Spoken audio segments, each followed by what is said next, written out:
আসসালামু আলাইকুম, welcome back to my channel flavour Bangla. আজকে নিয়ে এসেছি রেড ভেলভেট কাপকেকের রেসিপি।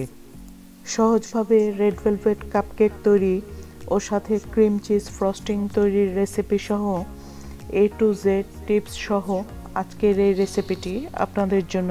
অনুরোধ থাকলো রেসিপিটি শুরু থেকে শেষ পর্যন্ত দেখার জন্য, কারণ আমি অনেকগুলো টিপস আপনাদের সাথে শেয়ার করব। আর প্লিজ চ্যানেলটিকে সাবস্ক্রাইব করে রাখার জন্য অনুরোধ রইল।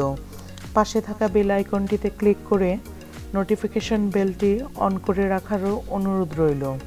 এখানে আমি বাটার মিল্ক তৈরি করে নিচ্ছি। 4/1 কাপ লিকুইড দুধ নিয়ে সাথে 4/1 কাপ টক দই দিয়ে মিলিয়ে নিচ্ছি। এভাবে সাইডে রেখে দিচ্ছি 10 মিনিটের জন্য। এবার একটি চালনির উপর 1 কাপ ও 4/1 কাপ ময়দা নিয়ে নিয়েছি। সাথে 1 চা চামচ বেকিং পাউডার, 1 চা চামচ কোকোয়া পাউডার ও 1 চিমটি লবণ দিয়ে শুকনো উপকরণগুলো চেলে নিচ্ছি। এবার একটি বোলে একটি ডিম নিয়ে নিচ্ছি। ডিমটি কিন্তু অবশ্যই রুম টেম্পারেচারে থাকতে হবে। তারপর একটি ইলেকট্রিক বিটারের সাহায্যে বিট করে নিচ্ছি। ডিম বিট করার সাথে সাথে অর্ধেক কাপ ও 3/1 কাপ চিনি দিয়ে বিট করে একটি ক্রিমের মতো তৈরি করে নিচ্ছি। আমি এখানে রেগুলার চিনি ব্যবহার করছি। আপনারা যদি ইলেকট্রিক বিটার ছাড়া হ্যান্ড হুইক্স দিয়ে এই মিশ্রণটি তৈরি করে নেন, তাহলে একটু ব্লেন্ডারে ব্লেন্ড করা চিনি ব্যবহার করতে হবে। এবার 4/1 কাপ মেল্টেড বাটারের সাথে 4/1 কাপ তেল মিলিয়ে নিয়েছি। এবার আস্তে আস্তে করে বিট করে আস্তে আস্তে করে তেল ও বাটারের মিশ্রণটি দিয়ে দিচ্ছি। এবার সাথে আগে থেকে তৈরি করে রাখা বাটার মিল্কও দিয়ে দিচ্ছি। তারপর ক্রমাগত বিট করে নিচ্ছি। এখানে 1 চা চামচ ভ্যানিলা এসেন্স দিয়ে দিচ্ছি।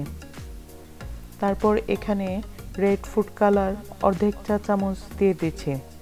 আমি অল্প অল্প করে রেড কালারটি মিলিয়ে নেব। প্রথমে একসাথে পুরো রেড কালার দিচ্ছি না। আমি এখানে রেড জেল কালার ব্যবহার করছি। আপনারা চাইলে লিকুইড কালারও ব্যবহার করতে পারবেন। যদি লিকুইড কালার ব্যবহার করেন তাহলে কিন্তু পরিমাণে অনেকই বেশি লাগবে। মোটামুটি 1 টেবিল চামচ থেকে 1.5 টেবিল চামচের মতো লাগতে পারে। তারপর এখানে শুকনো উপকরণগুলো মিলিয়ে নিয়ে লো স্পিডে বিট করে নিচ্ছি। এখানে শুকনো উপকরণগুলো কিন্তু একসাথে দেয়া যাবে না, অল্প অল্প করে দিতে হবে এবং অল্প অল্প করে বিট করে নিতে হবে। আমি red food colour sugar fryer ব্র্যান্ডের রেড এক্সট্রা কালারটি ব্যবহার করেছি। আপনারা চাইলে যে কোনো ব্র্যান্ডের যে কোনো রেড কালারই ব্যবহার করতে পারবেন। তবে এই কালারটিতে রেড ভেলভেটের কালার একেবারেই পারফেক্ট আসে। এবার আমি একটি পাইপিং ব্যাগে মিশ্রণটিকে নিয়ে নিচ্ছি। এবার কাপকেক লাইনারের 3/2 অংশ কেকের মিশ্রণ দিয়ে দিচ্ছি। আমার চ্যানেলে আরও একটি রেড ভেলভেট কেকের রেসিপি আপলোড করা আছে। আমি আই বাটনে ও ডেসক্রিপশন বক্সে লিঙ্ক দিয়ে রাখবো, আপনারা দেখে নিতে পারবেন। এবার কাপকেক মোল্ড ট্যাপ করে নিয়ে 180 ডিগ্রিতে 15 মিনিটের জন্য বেক করে নিচ্ছি। আমি ইলেকট্রিক ওভেনে বেক করেছি। আপনারা চাইলে চুলাতেও বেক করে নিতে পারবেন। চুলায় বেক করার পদ্ধতি আমি আই বাটনে ও ডেসক্রিপশন বক্সে দিয়ে রাখবো, আপনারা দেখে নিতে পারবেন। দেখুন কাপকেকগুলো কিন্তু বেক হয়ে গিয়েছে। এবার আমি ফ্রস্টিং তৈরি করে নিচ্ছি। রেড ভেলভেট কাপকেকের জন্য ক্রিম চিজ ফ্রস্টিং তৈরি করে নিচ্ছি। এখানে 1.5 কাপ হেভি ক্রিম নিয়ে ইলেকট্রিক বিটারের সাহায্যে বিট করে নিচ্ছি। ক্রিমটি কিন্তু অবশ্যই ঠান্ডা থাকতে হবে। ফ্রিজ থেকে সরাসরি নামিয়ে তবেই আমি বিট করছি। হেভি ক্রিমটা যখন ঘন হয়ে আসবে সেই পর্যায়ে 150 গ্রাম ক্রিম চিজ দিয়ে দিচ্ছি। ক্রিম চিজ এবং হেভি ক্রিম বিট করে নিচ্ছি। সাথে অর্ধেক কাপ আইসিং সুগার দিয়ে দিচ্ছি। আইসিং সুগারটি আমি পর্যায়ক্রমে অল্প অল্প করে ব্যবহার করছি। আপনি আপনার প্রয়োজন মতো আইসিং সুগার কমিয়ে বাড়িয়ে নিতে পারবেন। আমার চ্যানেলে বেশ কিছু স্পেশাল ডেজার্ট ও কেকের রেসিপি আপলোড করা আছে। আমি আই বাটনে ও ডেসক্রিপশন বক্সে লিংক দিয়ে রাখবো, আপনারা দেখে নিতে পারবেন। আশা করছি প্রতিটি রেসিপি আপনাদের কাছে ভালো লাগবে। এই পর্যায়ে আমি 1 চা চামচ ভ্যানিলা পাউডার দিয়ে দিচ্ছি। আপনারা চাইলে এখানে ভ্যানিলা এসেন্সও ব্যবহার করতে পারবেন। এই ক্রিম চিজ ফ্রস্টিংটি লং টাইম স্টেবল থাকবে এবং খেতে তো অসাধারণ মজাদার। এই ক্রিম চিজ ফ্রস্টিংটি কিভাবে লং টাইম স্টেবল থাকবে সেই পদ্ধতিটি আজকে আপনাদের সাথে শেয়ার করছি। আমি এখানে 2 চা চামচ ভ্যানিলা পুডিং পাউডার দিয়ে দিচ্ছি। এই ভ্যানিলা পুডিং পাউডারটি দেওয়ার ফলে লং টাইম স্টেবল থাকবে রুম টেম্পারেচারে। যে কোনো সুপার স্টোরে বিভিন্ন ব্র্যান্ডের এরকম ভ্যানিলা পুডিং পাউডার অনায়াসেই পেয়ে যাবেন। শুধুমাত্র লং টাইম স্টেবল করার জন্য এই পুডিং পাউডারটি ইউজ করেছি, আপনারা চাইলে অ্যাভয়েডও করতে পারেন।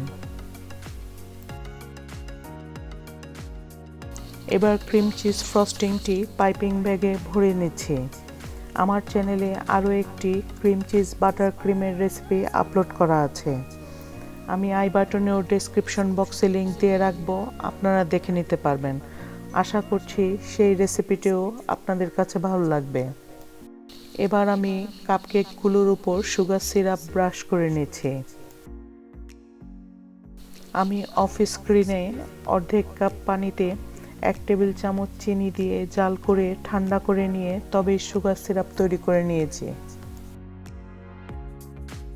সেই সুগার সিরাপটি কাপকেকের উপর ব্রাশ করে নিচ্ছি, এতে কাপকেক অনেকটাই ময়েস্ট থাকবে। তারপর উপরে ক্রিম চিজের ফ্রস্টিং দিয়ে ডেকোরেশন করে নিচ্ছি। আমি 1 নজল দিয়ে ডেকোরেশন করে নিচ্ছি। আপনারা চাইলে আপনাদের পছন্দ মতো ডেকোরেশন করতে পারবেন।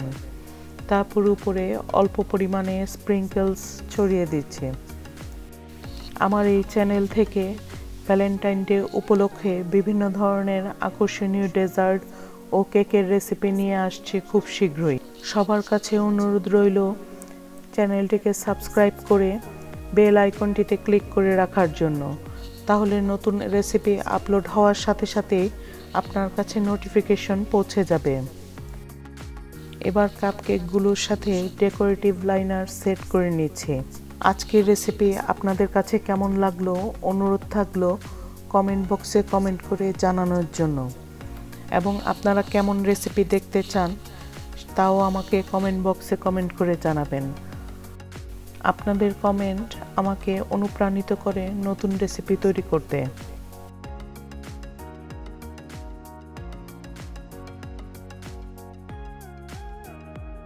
অনুরোধ রইল চ্যানেলটি কিন্তু সাবস্ক্রাইব করতে ভুলে যাবেন না, কারণ শীঘ্রই আসছে অসাধারণ সব ভ্যালেন্টাইন ডে রেসিপি নিয়ে আপনাদের জন্য।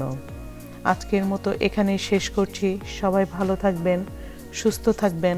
আল্লাহ হাফেজ।